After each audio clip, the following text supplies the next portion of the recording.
लीजिए, मैं एक बार फिर से अपनी ताज़ा तरीन कहानी लेकर आप सबों की खिदमत में हाजिर हूँ। मेरी आज की कहानी है अखियों के झरोकों से। अगर मेरी कहानी पसंद आए तो मेरे चैनल को सब्सक्राइब, लाइक और शेयर कर दें। शुक्रिया। तो अब मैं शुरू करती हूँ। गुलाबी जाड़े की शाम थी। मेरी गाड़ी घने जंगलों से होकर गुजर रही थी। मेरा अंदाज़ा था कि शाम होने से पहले मैं डाक बंगला पहुंच जाऊंगा, मगर रास्ता ख़राब होने की वजह से ये मुमकिन न हो सका। ये इलाका झारखंड के पश्चिमी सिंहभूम का था। यहाँ के एक इंटीरियर गांव की नदी पर 7 साल पहले पुल बनने का काम मेरी निगरानी में ही चल रहा था, जिसकी वजह कर मैं उस गांव के डाक बंगले में लगभग साल भर तक रुका था। ऊंचे ऊंचे साल के दरख्तों से भरा ये जंगल मुझे अपने शहर में भी याद रहता था। इर्द गिर्द से जंगली फूलों की भीनी भीनी खुशबू आ रही थी। मैं आंखें बंद किए आराम से सीट के बैक से टेक लगाए बैठा था कि मेरे ख्यालों में 7 साल पहले वाली सांवली सांवली सी, चंचल चंचल सी, कोमल कोमल सी वो लड़की छम से चली आई। नाम भी तो उसका कोमल ही था। साहब, ये देखो, मैं आपके लिए क्या लाई हूँ। वो मुट्ठी हवा में लहराती मुझसे पूछ रही थी। क्या लाई हो, तुम ही बता दो। मैं उसे सर से पैर तक निहारता तो वो खिलखिलाकर हंस पड़ती। आंखें बंद करके अपना हाथ आगे करो, मैं उसी में दूंगी, आप नाम बता देना। उसकी शोक सी आंखें और शोक हो जाती। लो, कर ली बंद। मैं आंखें बंद कर लेता तो वो मेरा हाथ पकड़कर उस पर कोई कीट पतिंगा रख देती और मैं हाथ झटक कर उसे घूरने लगता। इतने बड़े अफसर होकर एक छोटे से कीट से डरते हो। वो मुंह पर हाथ रख रख कर हंसती। वो ऐसी ही तो थी, खूब हंसने वाली। जब आती मेरे डाक बंगले में रौनक बिखेर देती। उसका बाप डाक बंगले की साफ सफाई किया करता था और माँ मेरे लिए खाना बनाती थी। और ये कोमल पास वाली गांव में इंटर में पढ़ रही थी। सुबह होते ही तैयार होकर कॉलेज के लिए निकल जाती। फिर उसकी वापसी 3 बजे ही होती थी। शाम वो मेरे बंगले पर आती तो उसके हाथों में जंगली फूलों का गुलदस्ता होता। कहती, मैं कॉलेज से वापसी पर तुम्हारे लिए फूल तोड़ लाती हूँ और फिर उसे अपने हाथों से गुलदस्ता बनाकर लाती हूँ तुम्हारे लिए। साहब, बोलो ना, ये फूलों का गुलदस्ता कैसा है। वो गुलदस्ता मेज़ पर रखती हुई पूछती। बहुत सुंदर। मेरी नज़रें फूलों से हटकर उस पर ठहर जाती। आपको पसंद तो आता है ना। वो सरसारी से पूछती। हाँ, बहुत पसंद है। ये फूलों का गुलदस्ता भी और तुम भी। मैं उसके गालों को धीरे से छू देता तो वो अब चलती हूँ, कल आऊँगी कहती तेज़ी से मेरे कमरे से निकल जाती और मेरे लिए कल तक उसका इंतज़ार करना मुश्किल हो जाता। उसकी बातें, उसका चलना, बालों का खूबसूरत सा जूड़ा बनाना और उस जूड़े में खूब सारा फूल लगाना मुझे बहुत पसंद था। जब मैं शहर वापस लौटने वाला होता तो वो टोकरी भर भर कर जंगली फल उठा लाती, जिसमें शहतूत, महुआ, अमड़ा, इमली, आंवला, केंदू और कुछ ऐसे फल भी होते जिसका नाम मुझे पता भी नहीं होता। कोमल, ये क्या है। एक बार एक नए फल को देखकर मैं पूछने लगा। इसे भेल कहते हैं। गांव के लोग इसे भेलवा कहते हैं। खाकर देखो, बहुत मज़े के हैं। वो टोकरी में से एक भेल उठाकर मेरे हाथ पर रख दी।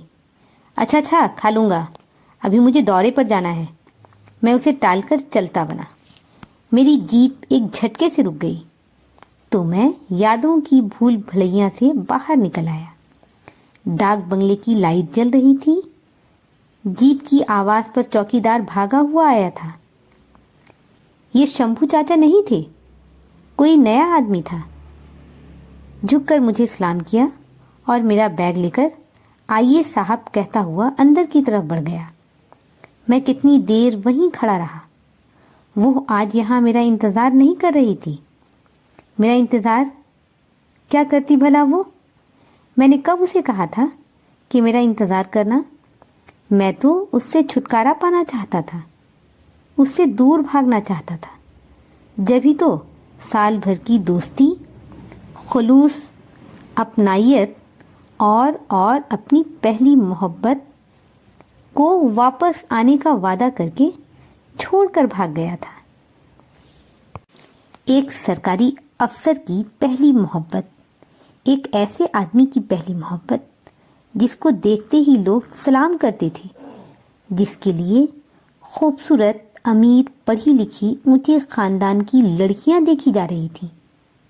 उसे एक इंटर की प्यारी सी, सुंदर सी, खूबसूरत सी जंगल झाड़ में भागती, फूलों को तोड़ती, गुलदस्ता बनाती, पेड़ों पर चढ़ती, फलों को तोड़ती, सांवली सांवली सी लड़की से प्यार हो गया था। प्यार कहाँ कुछ देखता है, प्यार होने के बाद ही तो सब नजर आने लगता है। मुझे भी बहुत बाद में माँ और पापा नजर आए। मैंने बहुत डरते डरते उन्हें कोमल के बारे में बताया था। माँ सर पीट ली और पापा ने घर से निकाल देने की धमकी दे डाली। मेरा दिल कोमल को छोड़कर जाने को तैयार हरगिज नहीं था, मगर क्या करता, पुल का काम खत्म हो गया था। 1-2 दिन में मुझे वापस जाना था। कोमल का रो रो कर बुरा हाल था। साहब, आप वापस तो आओगे ना? वो रोते रोते पूछ रही थी। ज़रूर आऊँगा। मैं कहाँ तेरे बगैर रह सकता हूँ पगली? मैं उसके सर पर हाथ रखता हुआ बोला तो वो मेरा हाथ पकड़कर बुरी तरह रो पड़ी थी। मेरे शहर आने से पहले वो टोकरी भर भर कर फल लाई थी। शंभू चाचा और लक्ष्मी चाची के चेहरा भी उतरा हुआ था। मैं कुछ पैसे लक्ष्मी चाची को देने लगा तो वो रौंधी हुई आवाज़ में बोली, नहीं साहब, पैसे रहने दो, बस तुम वापस आ जाना। मैं झींप गया। मुझे लगा जैसे उन्होंने मेरी चोरी पकड़ ली हो। हाँ हाँ, मैं ज़रूर आऊँगा, मैं कहता अपनी गाड़ी में बैठ गया।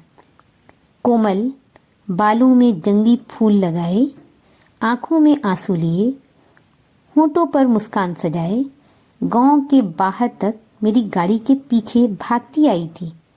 उसे पूरा यकीन था कि मैं वापस ज़रूर आऊँगा, मगर मैं तो ये सोच कर ही वहाँ से आया था कि अब यहाँ वापस नहीं आना है। मगर ये सरकारी अफसर होना भी एक मुश्किल का ही काम है। ऊपर से हुक्म आया, फला जगह जाना है, बस निकल पड़ो। मैं तो हुक्म का पाबंद था। 7 सालों बाद फिर से उसी जगह आ पहुंचा था जहां से ये सोच कर गया था कि अब वापस नहीं आऊंगा। साहब, अंदर आ जाएं, बाहर ओस में खड़े रहें तो ठंड लग जाएगी। चौकीदार की आवाज़ पर मैं सर झटककर अंदर की तरफ आ गया।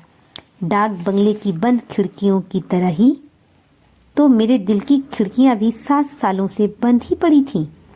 मैंने धीरे से खिड़की खोल दी और उस खिड़की के खुलते ही जंगली फूलों की खुशबू पूरे कमरे में फैल गई।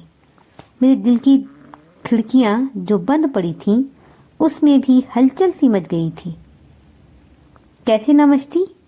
एक शोख सी, चंचल सी, कोमल कोमल सी लड़की वहां बंद जो थी, अब अपने गांव आने पर मचल रही थी, मेरे दिल के कैद खानों को तोड़कर निकल आने को।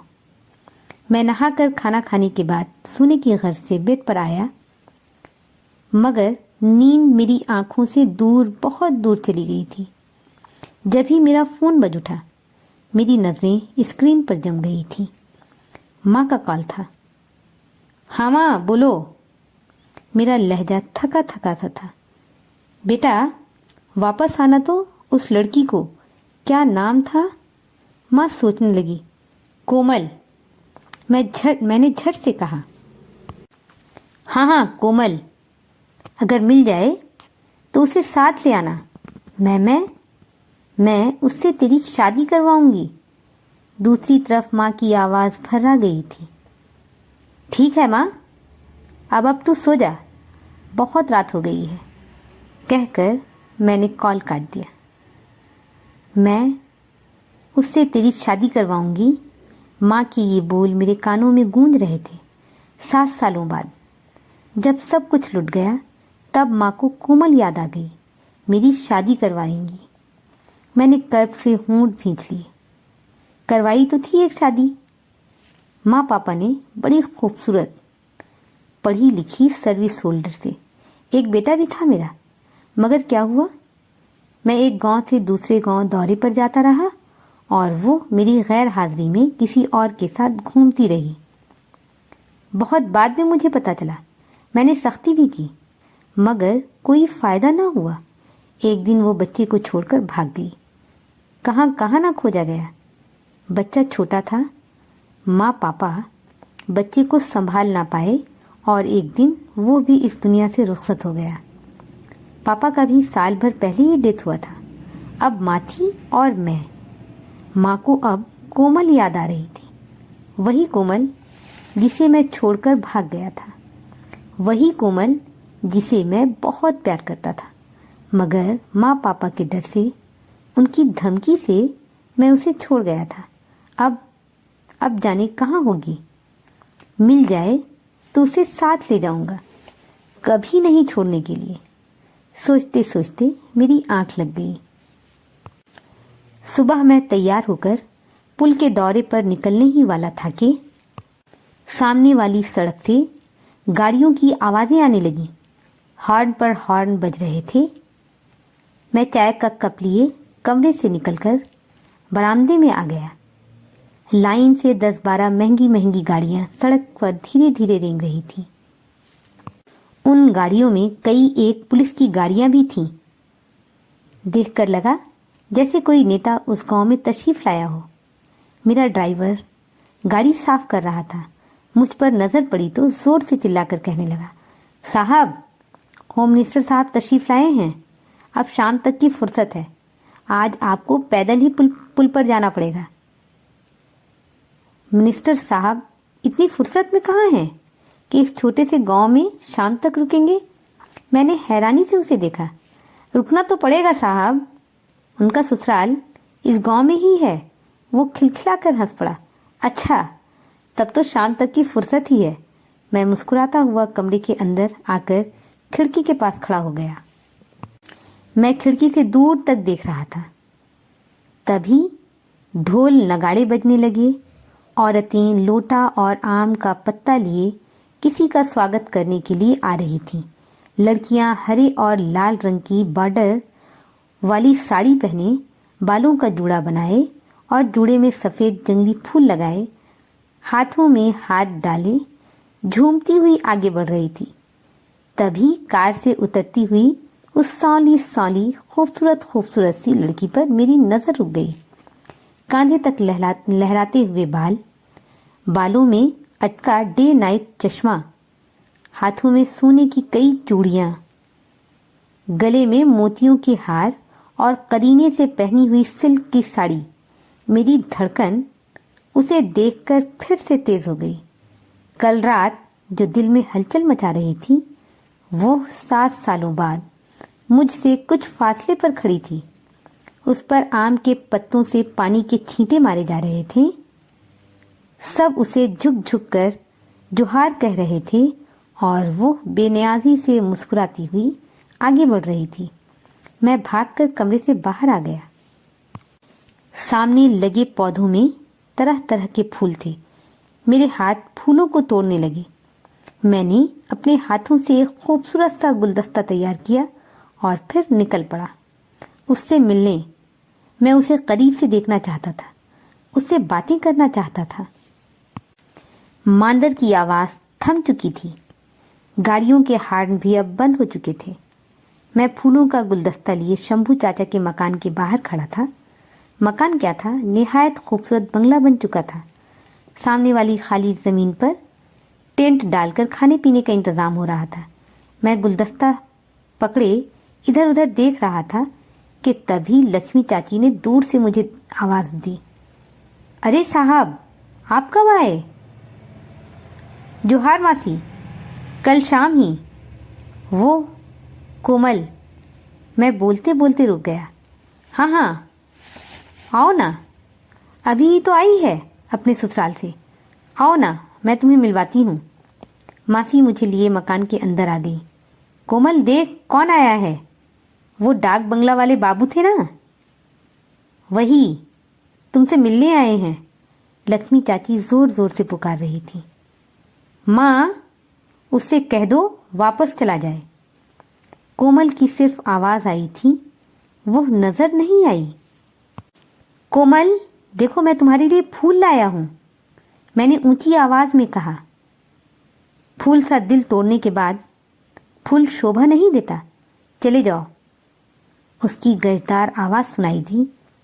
मैं फूल सामने वाली मेज़ पर रखकर वापस हो गया। मेरे कदम नौनों मन के हो गए थे। आंखों के सामने अंधेरा छाने लगा था। मैं सर झुकाए धीरे धीरे चल रहा था। तभी मेरे कदमों में वही फूलों वाला गुलदस्ता आ गिरा जो कुछ देर पहले मैं बहुत प्यार से बनाकर कोमल के लिए लाया था। सारे फूल बिखर गए थे। मैंने मुड़कर देखा, कोमल बालकनी के अंदर जाती हुई नजर आई। कोमल बालकनी से अंदर जाती हुई नजर आई। मेरी आज की कहानी यहीं ख़त्म होती है। मैं अपनी अगली वीडियो में एक नई कहानी लेकर फिर से हाजिर होती हूँ। जब तक के लिए मुझे इजाज़त दें। अपना ध्यान रखें, अपनों का ध्यान रखें। अल्लाह हाफिज़।